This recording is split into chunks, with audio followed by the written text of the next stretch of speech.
Muy buenas tardes, mis hermanos. El Señor los continúe bendiciendo. Qué lindo estar con ustedes nuevamente.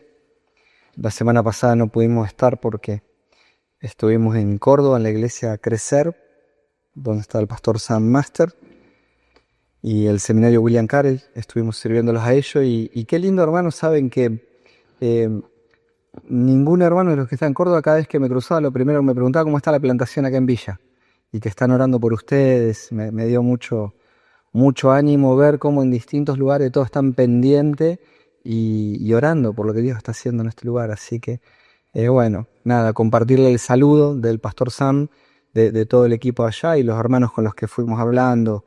Así que, qué bueno saber, ¿no? Que van conociendo hermanos, ¿no? Como en Campana, como en Córdoba y saber que están orando por nosotros, por el avance del reino aquí en Rosario, en Villa.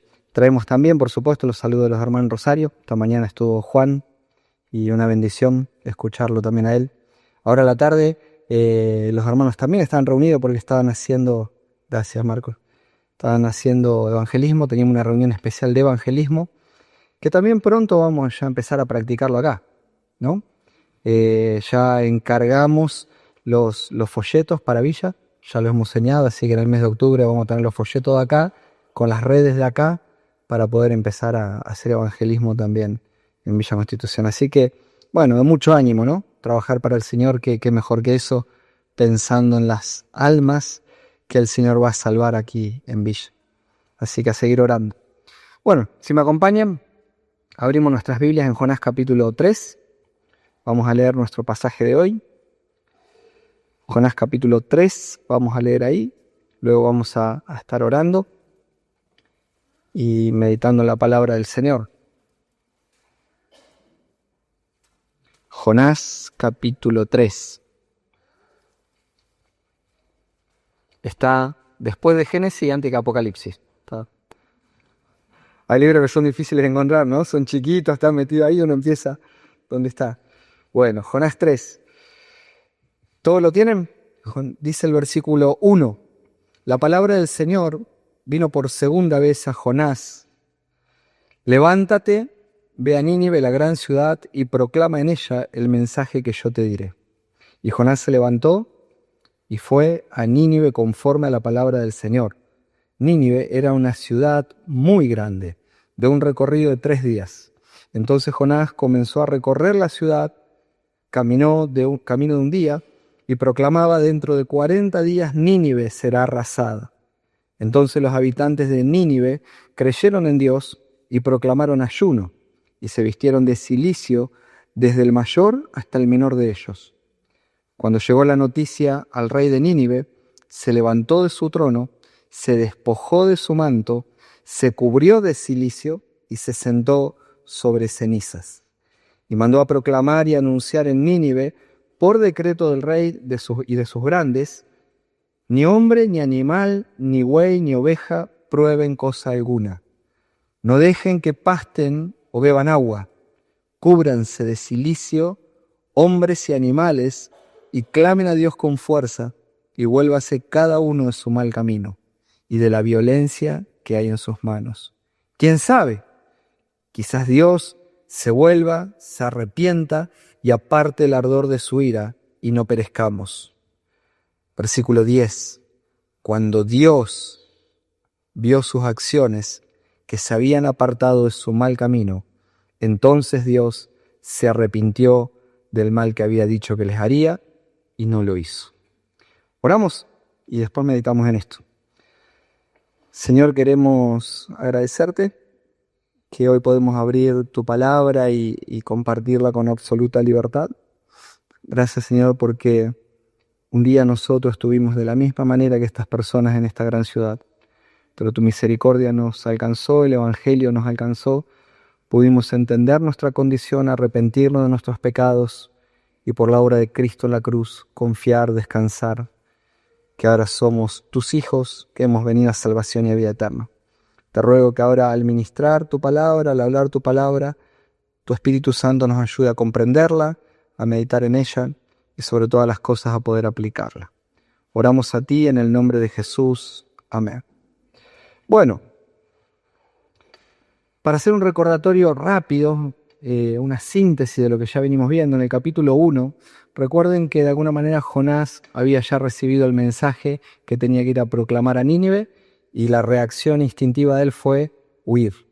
Él sabía cómo eran los ninivitas, él no quería la salvación para los ninivitas, entonces trata de huir de Dios.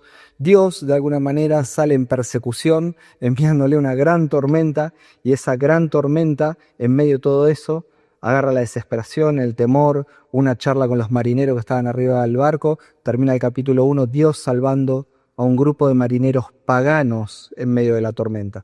En el capítulo 2 nos encontramos con que para que la tormenta se calme lo habían tirado a Jonás al agua. Así terminaba el capítulo 1, ¿se acuerdan? Capítulo 2, se hundió Jonás en las aguas y mientras se va hundiendo y él esperaba su muerte, en realidad lo único que lo esperaba era un gran pez con la boca abierta y que lo tragó y lo tenía ahí en el vientre, entre medio de los jugos gástricos, las algas y la desesperación.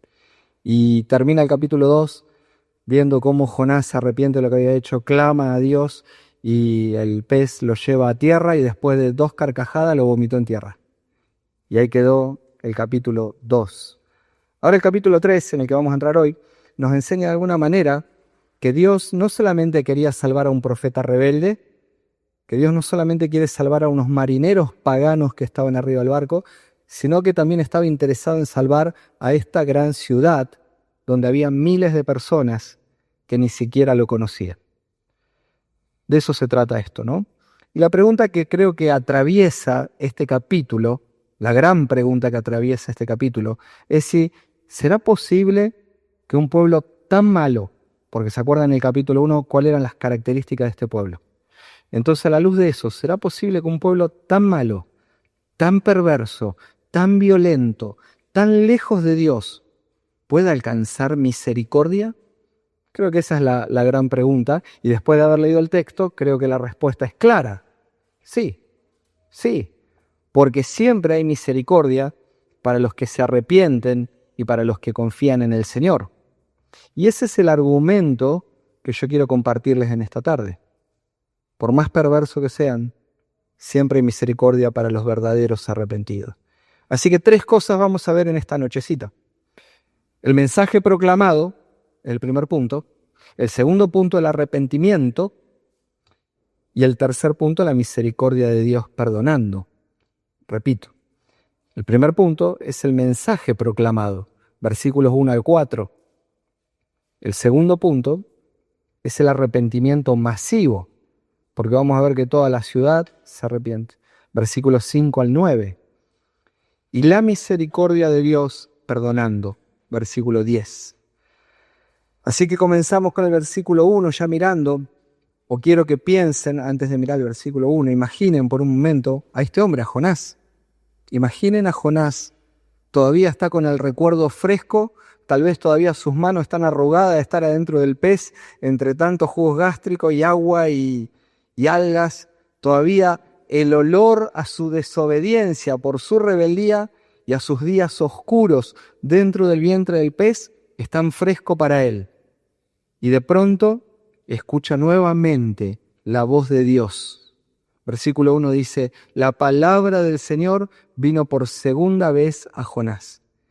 ¿Qué palabras deben haber sido tan dulces para este hombre, para su corazón, sentir que Dios le vuelve a hablar después de tremendo fracaso y de estar al borde de la muerte, ¿no? Porque la situación innata es allá.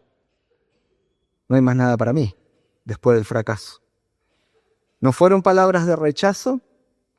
¿No fue un Jonás, ya no te necesito más, gracias por el servicio prestado? Sino que parece que es una nueva oportunidad. Y es una nueva oportunidad, porque soberanamente Dios quiere usarlo otra vez. Es como si Dios le dijera, bueno, mi plan sigue en pie y ahora, Jonás, vas a hacer mi voluntad. Y aquí parecería que hay una tensión en la cual muchos eruditos se discuten esto. Si es que Dios le está dando realmente una segunda oportunidad o si es que el Dios soberano simplemente está cumpliendo con su plan. Entonces discuten, ¿es segunda oportunidad o es que Dios está llevando a cabo su plan soberano? Yo creo que la discusión no vale la pena. Las dos cosas son ciertas. Dios está llevando a cabo su plan y al mismo tiempo Dios es un Dios de oportunidades. Así es nuestro Dios. No solo perdona nuestras rebeliones cuando nos arrepentimos, sino que nos restaura y nos da la oportunidad de que después cumplamos con su voluntad divina, que aprendamos la lección de la disciplina en la que Dios nos pone, que había sido el capítulo 2 para él. Jonás tenía que ir ahora a Nínive y proclamar el mensaje que Dios mismo iba a poner en su boca. Miren el versículo 2. Levántate, acá le vuelve a decir, ve a Nínive, la gran ciudad, y proclama en ella el mensaje que yo te diré. Así había empezado el capítulo 1. Y Jonás salió corriendo para el otro lado. Ahora va a ir a Nínive. Y así es Dios, ¿no?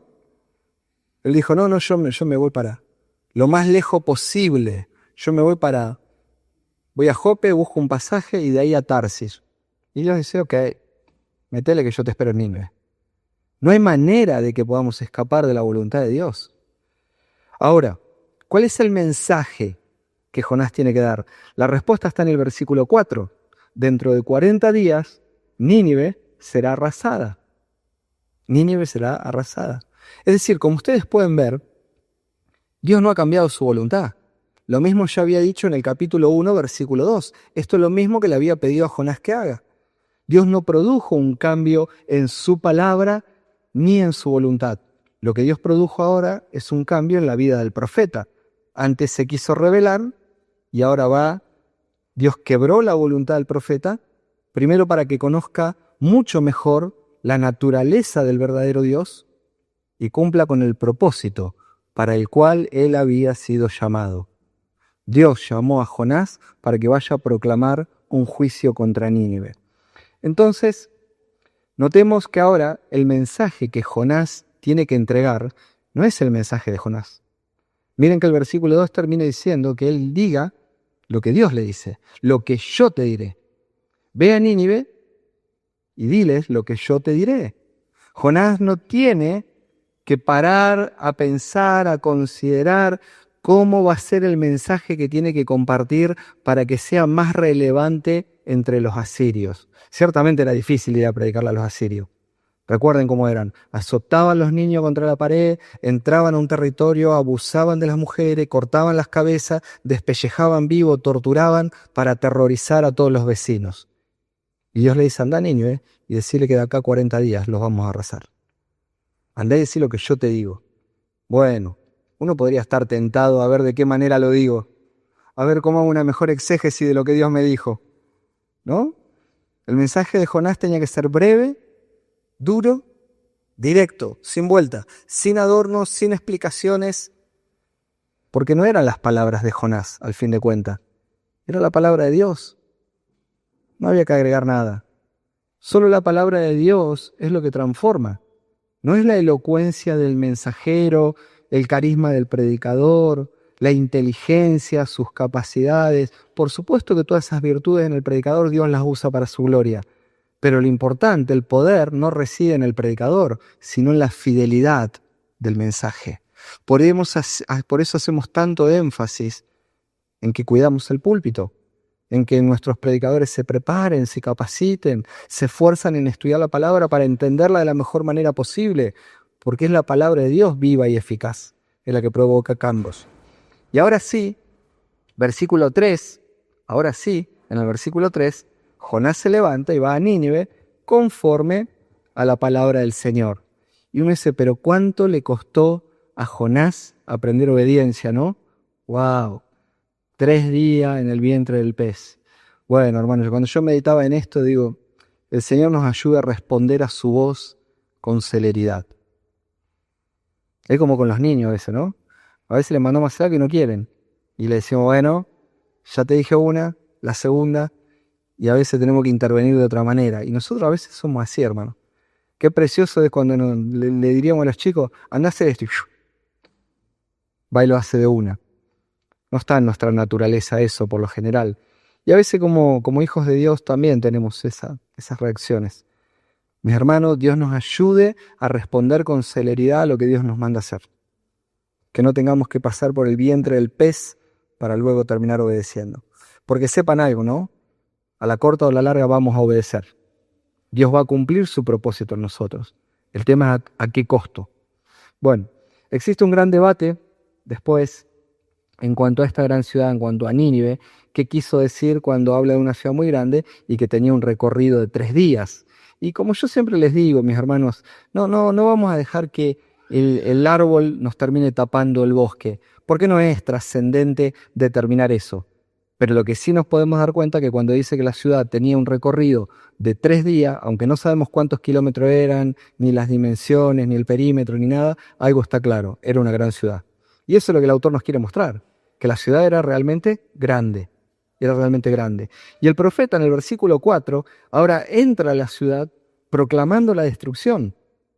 Él entra proclamando esa destrucción. Él dice, de acá a 40 días esta ciudad va a ser arrastrada. Pero el mensaje, en realidad, que trae Jonás, si nosotros lo miramos en HD, lo miramos más finito, hay algo más que nos está diciendo cuando dice, esta ciudad va a ser arrastrada. Porque lo que nos está diciendo de manera implícita es un mensaje que tiene que ver con la santidad de Dios.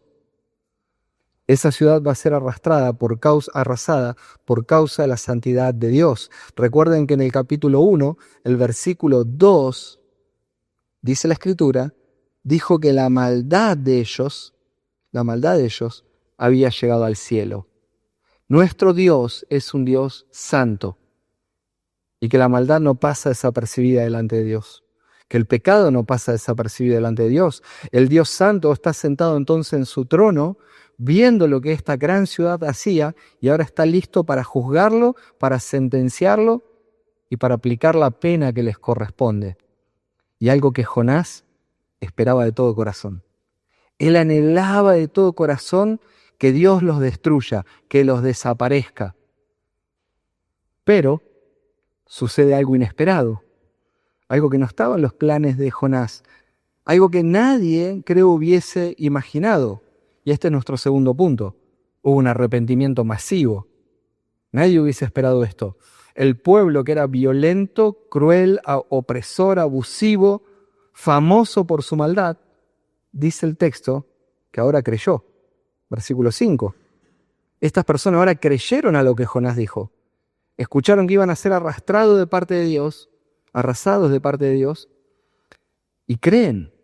Ellos respondieron creyendo que el Dios Santo está a punto de juzgar la maldad de ellos. Y a veces, hermano, para nosotros predicar es más fácil evadir ciertos temas. Porque no es muy simpático hablar, por ejemplo, del juicio de Dios.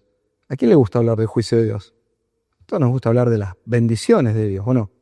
¿O las preferiríamos? No suena muy agradable hablar de la ira de Dios. ¿Cómo que Dios tiene ira? Sí, Dios tiene ira. ¿Cómo hablar de perdición, de condenación? Pero hermanos, si nosotros también queremos ver de verdad que las personas se salven y que las personas cambien, las personas necesitan oír la verdad en amor. Necesitan escuchar la verdad en amor. En amor, pero al fin necesitan escuchar la verdad.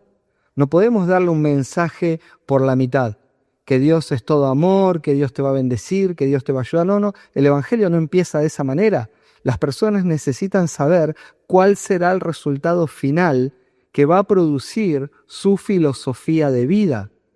Las personas necesitan enterarse que tenemos Romano 1, versículo 18, que dice que la ira de Dios se revela desde el cielo contra toda impiedad e injusticia de los hombres que con injusticia restringen la verdad. Las personas se comportan como enemigas de Dios. Y Dios no tiene término medio, dice, tiene ira contra ellos, siente ira por su conducta. Entonces nuestra labor como creyente cuando predicamos el Evangelio es predicar el Evangelio de forma completa. Porque si no corremos el riesgo muchas veces, si damos un Evangelio por la mitad, un Evangelio que se trata de un Dios que simplemente tiene una sola faceta, que Dios es amor, que Dios es un Dios de bendición, que Dios es un Dios que es fiel, misericordioso, compasivo, todas esas cosas son verdad, pero si le damos un mensaje de ese tipo, le estamos dando un mensaje por la mitad. Porque es como una moneda, hermano. Es verdad que de este lado Dios es amor, es compasivo, quiere salvar, pero también de este lado dice que es un Dios santo, un Dios que se aira con el pecador, un Dios que va a juzgar al mundo. Y si las personas no conocen su condición y solo buscan esa parte linda de Dios, no tienen nada de qué arrepentirse. Y vamos a llenar la iglesia, probablemente, de personas convencidas, pero no que hayan experimentado un nuevo nacimiento. Y esto es lo grave. No hay nada más terrible que una iglesia se llene de personas no convertidas y que creen que son convertidos. Entonces debemos dar el evangelio de forma completa. Esto no significa que seamos violentos. Ojo con eso. Porque a veces nosotros entendemos que decir, bueno, decimos el evangelio y parece que tenemos que ser golpeadores. No. El punto es decir la verdad con gracia. Poder explicarle a las personas cómo es su relación con el verdadero Dios cuando todavía no conocieron a Cristo. Y podemos hacerlo de una manera amorosa, pero seria, completa. Pensemos por un minuto, ¿qué haría todo Villa Constitución si empezamos a proclamar que de acá a 40 días todo va a ser destruido? Probablemente algunos se reirían, algunos buscarían pasarla de la mejor manera posible, otros tal vez se vayan de fiestas, otros escaparían a ciudades vecinas, vaya a saber qué, ¿no? Otros directamente no creerían. Lo interesante es que cuando nosotros miramos nuestro texto, los habitantes de Nínive, aún en una cultura como la que estaban, de violencia, de opresión, de todo lo que ya sabemos, ni piensan en reírse, ni pensaron en los placeres de este día, sino que piensan en Dios. Dice, ellos creyeron y proclamaron ayuno y se vistieron de cilicio. La gran ciudad ahora se humilla delante de la gran verdad de Dios, porque saben y creen que están a punto de ser juzgados y destruidos. Entonces no tenemos que tener temor de predicar el Evangelio. Hombres de la tercera edad, adolescentes, niños, amas de casa, mercaderes, gobernantes, obreros, criminales, justos e injustos, ricos, pobres, todos escuchan el mensaje del Señor por medio de Jonás. Ustedes van a ser destruidos. ¿Y cómo responden? Con arrepentimiento y con fe. Si las personas no entienden cuál es su condición, no tienen nada para arrepentirse. Hay que decirles la verdad. Tanto que en el versículo 6, cuando el rey escucha lo que está pasando, porque el primero que reacciona es el pueblo, pero cuando esto llega a oídos del rey, dice el texto que el rey dejó su trono, se quitó su manto real, se cubrió de cenizas y ahora lo vemos que está sentado en el suelo como si fuera un mendigo. ¿Sabe qué significa esto, no, hermano? Este era el rey más poderoso del mundo antiguo para esa época. Y ahora se humilla, se inclina bajo el rey de los cielos. Esto es lo que está pasando. Es extraordinario. Ahora el rey más poderoso del mundo antiguo reconoce que hay un ser que tiene muchísima más autoridad que él y hace una proclamación extraordinaria. Tal vez podía llegar a ser la última proclamación que este rey haga si la profecía de Jonás se cumplía. Versículo 7. Mandó a proclamar y anunciar en Nínive, por decreto del rey y de sus grandes: ni hombre, ni animal, ni buey, ni oveja prueben cosa alguna, no dejen que pasten o beban agua, que todos se cubran de cilicio. Esta es la última proclamación de este rey.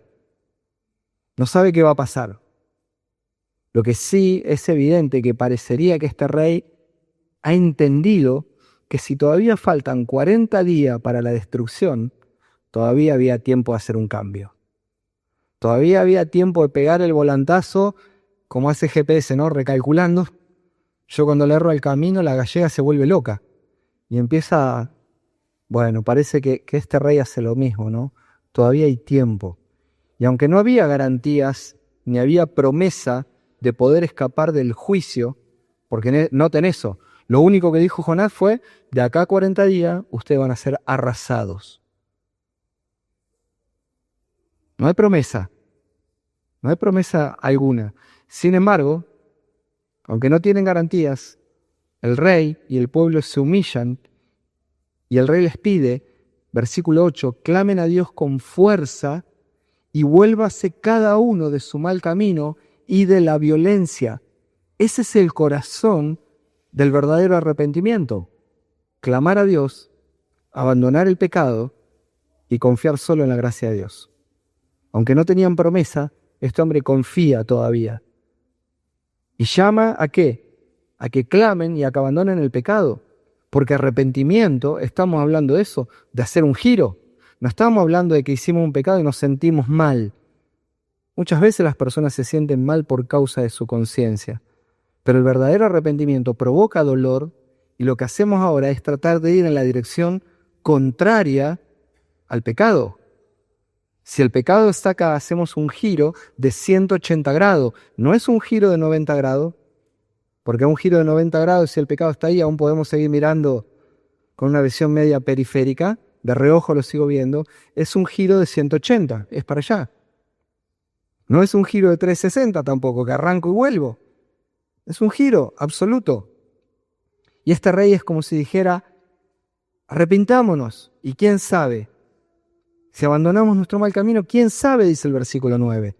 Quizás, no tenés ese quizá, Dios se vuelva también y se arrepienta y aparte el ardor de su ira y no perezcamos. Todavía les queda, diríamos nosotros, una nota de esperanza, que el Dios de justicia, el Dios que ellos provocaron a ira por su pecado y su maldad, le queda la esperanza que también sea un Dios de misericordia y los pueda perdonar. Y esto nos mete en el tercer punto, la misericordia de Dios, perdonando. Miren el versículo 10. Cuando Dios vio sus acciones, que se habían apartado de su mal camino, noten eso, Dios ha visto la acción y ha visto que se apartaron del mal camino. Entonces se arrepintió del mal que había dicho que les haría y no lo hizo. Dios estaba buscando que las personas se arrepientan. Esta es la voluntad de Dios, que las personas se arrepientan. Ahora, no fueron salvos por sus acciones. No son salvos por sus acciones. Porque nosotros sabemos a la luz de toda la Biblia que la salvación no es por obras, ¿no? ¿Estamos de acuerdo en esto? ¿O no? Ah, bien. Si no, marche para el purgatorio después. La salvación no es por obra, pero sí hay una verdad. La verdadera fe es la que obra. La verdadera fe obra. Y en este caso, ¿cómo se vio reflejada? Se ve reflejada en sus acciones. Jonás predicó y ellos creyeron que Dios iba a hacer lo que dijo que iba a hacer. Por eso el verdadero arrepentimiento, ¿a qué los motivó? A un cambio de conducta. Iban para allá y ahora cambian su conducta, van hacia el otro lado. La fe genuina produce cambios en los deseos, en los afectos, en las acciones. Cuando descubrimos a Cristo, todo nuestro ser cambia. Cuando las personas conocen a Dios, aprenden a amar de una forma bíblica. Cuando las personas conocen a Dios, el que robaba deja de robar, pero no solamente deja de robar. El texto dice, empieza a trabajar para tener que compartir con los demás. El que era violento empieza progresivamente a abandonar la violencia y empieza a ser más afectuoso, más cuidadoso, más tierno en su andar, deja de imponer el terror. Las personas empiezan a cambiar cuando el arrepentimiento es genuino, cuando de verdad creen y conocen a Dios. Entonces la fe obra y culmina el texto diciendo, noten eso, culmina este versículo diciendo que cuando Dios vio que se habían apartado de su mal camino, la acción de ellos, cuando Dios, hay un mosquito con el que estoy peleando, muy loco, cuando Dios vio que se habían apartado de su mal camino, entonces se arrepintió. Y suena raro esto, ¿no? ¿Cómo que Dios se arrepintió? ¿Cómo que Dios se arrepintió? ¿Dios hace cosas de las que se tenga que arrepentir? ¿Es lógico eso? Seguramente alguno de ustedes debe tener en su mente en este momento, debe estar pensando en Números 23, donde se dice que Dios no es hombre para que mienta, ni es hijo de hombre para que se arrepienta. Entonces suena a una contradicción. Y aparte agrega Números 23, 19, dice, Él lo ha dicho y no lo hará. Él ha hablado y no cumplirá. ¿Cómo esto de que Dios se arrepiente? Bueno, la pregunta correcta que deberíamos hacer es si era inicialmente la voluntad de Dios destruirlo. Esa es la pregunta correcta para interpretar el texto de una forma lógica. ¿Era inicialmente la voluntad de Dios destruirlo a los ninivitas? ¿Qué les parece? No, la respuesta es no. Y el Antiguo Testamento y el Nuevo Testamento también está lleno de declaraciones que nos muestran que la voluntad de Dios no es destruirlos. Solamente por leerles alguna. El profeta Ezequiel dice en el capítulo 18, versículo 23, ¿acaso me complazco yo con la muerte del impío? Declara el Señor Dios. Y agrega después, y no en que se aparte de su mal camino y viva. Dios no quiere matar a las personas. En el mismo capítulo 18, en el versículo 32, dice Dios, ya ahí no pregunta, no es pregunta retórica, declara Dios, dice, pues yo no me complazco con la muerte de nadie, declara el Señor. Arrepiéntanse y vivan. Dios no está buscando matar a las personas. El profeta Ezequiel dice en el capítulo 33, versículo 11, diles, vivo yo, declara el Señor, que no me complazco en la muerte del impío, sino en que el impío se aparte de su mal camino y viva. Vuélvanse de sus malos caminos, porque han de morir, oh casa de Israel. Dios no está buscando matar. Dios siempre quiere salvar. El punto es que Dios quiere que se arrepientan. Y como Dios sabe que muchas personas no se van a arrepentir, que voluntariamente el hombre está muerto en sus delitos y pecado y que no tiene capacidad de responder al Evangelio, es donde muchas veces Dios tiene que intervenir para regenerar los corazones y que las personas después respondan en fe y en obediencia. Pero Dios quiere que las personas se arrepientan. Ese es el deseo de Dios. Pablo se lo dice a Timoteo. Pero cuando no lo hacen, es entonces donde el juicio viene y donde la destrucción es inevitable. Dios nunca cambia su voluntad perfecta. Simplemente se desvía de Nínive, se desvía de la destrucción que jamás quiso hacer. Al ver que ellos se arrepintieron, podríamos decir nosotros, vuelve a su plan original. Ese es el asunto. En concreto, Dios les anuncia que los va a destruir por su maldad. Pero ante un arrepentimiento genuino de parte de ellos, Dios lo que hizo es regresar al propósito original, mostrar misericordia, perdonarlos y salvar a este pueblo pecador. Ahora bien, para terminar y aplicar esto, mis hermanos, muchos años después, por boca del Señor Jesús, salieron las siguientes palabras. En Mateo 12, versículo 41, el Señor Jesús dijo, los hombres de Nínive, y pongan atención a esto, los hombres de Nínive se levantarán con esta generación en el juicio y la condenarán. Y la condenarán, porque ellos se arrepintieron con la predicación de Jonás. Y dice Jesús, y miren, algo más grande que Jonás está aquí, el mismo Señor Jesús. Entonces, mis hermanos, pensemos primero en nosotros los que estamos hoy aquí, los que ya somos creyentes. Si los ninivitas, con un solo mensaje, con un mensaje breve, poco explicativo, contundente, predicado por un profeta renuente, estas personas escucharon y se arrepintieron de todo corazón, ¿qué nos dice a nosotros esto?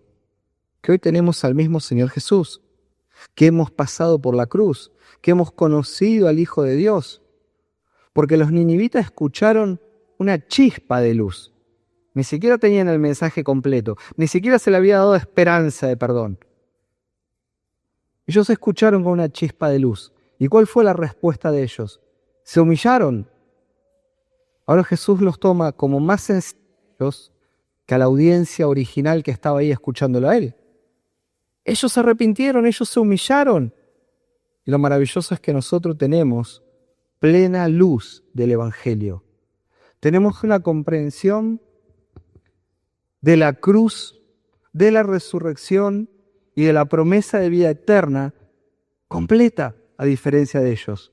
Nosotros hemos gustado de la misericordia de Dios en una dimensión mayor. Entonces la pregunta para nosotros, para aplicar, es ¿cómo no vamos a vivir una vida de arrepentimiento continuo? ¿Cómo no vamos a tener una vida de humildad, una vida de confesión de nuestros pecados? Porque arrepentirse no es solamente al inicio y para la salvación. Todo pecador perdido tiene que arrepentirse y venir en fe a Jesucristo. Pero ese es el inicio de la vida eterna. Pero la vida del creyente es un camino de arrepentimiento de día tras día tras día. Y cuando caemos, mis hermanos, podemos confiar en que nuestro Dios sigue siendo compasivo y misericordioso. Y el mismo Dios que restauró a Jonás también es el Dios que nos levanta a nosotros. También es el Dios que nos perdona. También es el Dios que nos vuelve a dar una nueva oportunidad como se la dio a Jonás, conforme a sus propósitos soberanos y para la gloria de su nombre. Pero la vida del creyente es una vida de humildad y de arrepentimiento permanente. Entonces la pregunta para todos nosotros, mis hermanos, ¿examinamos nuestro corazón todos los días? ¿O vivimos el día a día como que no pasa nada? ¿Terminamos el día examinando el corazón? Viendo nuestro pecado, arrepintiéndonos del pecado, confesándolo al Señor, buscando el perdón del Señor. ¿O la vida para nosotros es levantarnos, arrancar el día y caminar y andar y acostarnos y así vivimos día tras día? La vida del creyente es una vida de arrepentimiento permanente. ¿Se acuerdan de el Señor Jesús lavando los pies de los discípulos? ¿No? ¿Cuál fue la respuesta de Pedro cuando llegó a él, más allá que la enseñanza estaba mostrando también servicio? Hay algo extraordinario ahí. ¿Cuál fue la respuesta de Pedro? No, pues no me va a lavar los pies. Jamás a mí. ¿Cómo vas a hacer esto? Y Jesús le dice, si no te lavo los pies, no vas a tener parte conmigo. Y Pedro dice, bañame entero entonces. Y Jesús dice, no, Pedro, no te pases de rosca. No necesitas que te bañe entero, necesitas que te lave los pies. Hay un punto ahí, hermanos, que tiene que ver con nuestra salvación y con nuestro pecado. Cuando llegamos a Jesús ya fuimos lavados entero.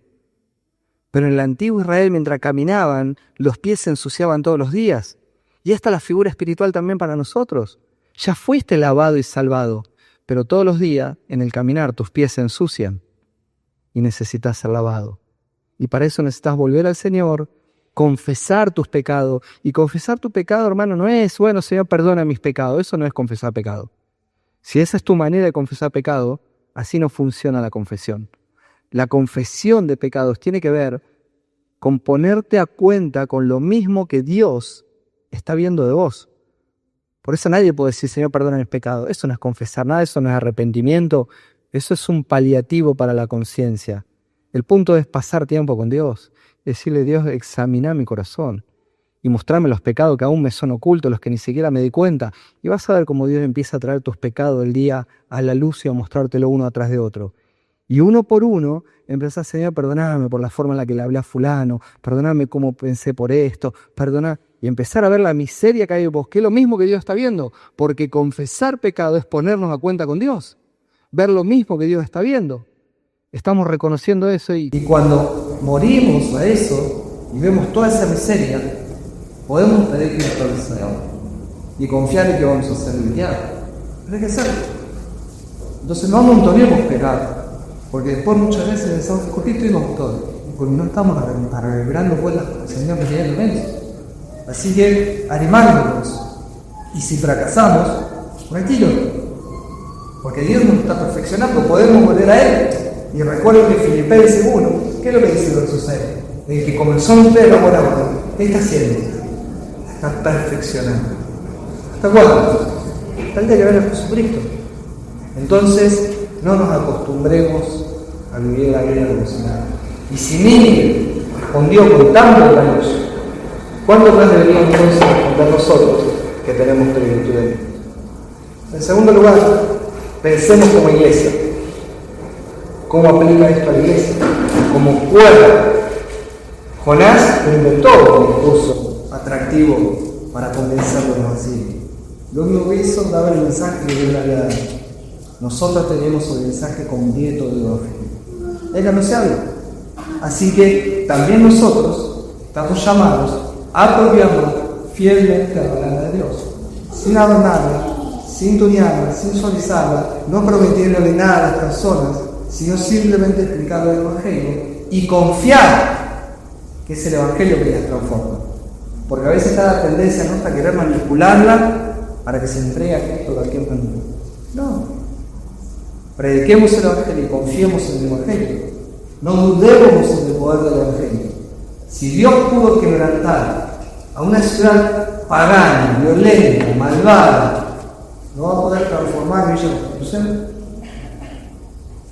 Simplemente prediquemos y confiemos. La iglesia debe vivir expectativa, siendo el instrumento de Dios para proclamar el arrepentimiento y la esperanza que hay que supa de esta generación. Ese es un desafío, no mucho más. Ese es un desafío. Y además, al mismo tiempo, podemos hacerlo con humildad.